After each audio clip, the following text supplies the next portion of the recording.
This is a special weather statement from the National Weather Service.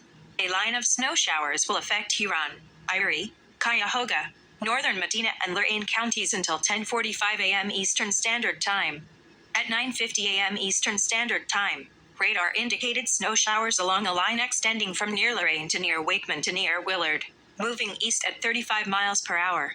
Hazards include winds to 30 miles per hour, visibility dropping to as low as 1/4 of a mile, a quick coating of snow on roads leading to slick travel.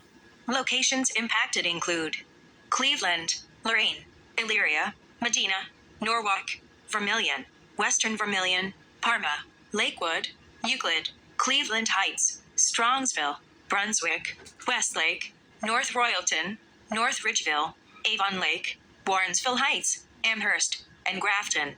Use extra caution if you must travel. Rapid changes in visibility and potentially slick roads may lead to accidents.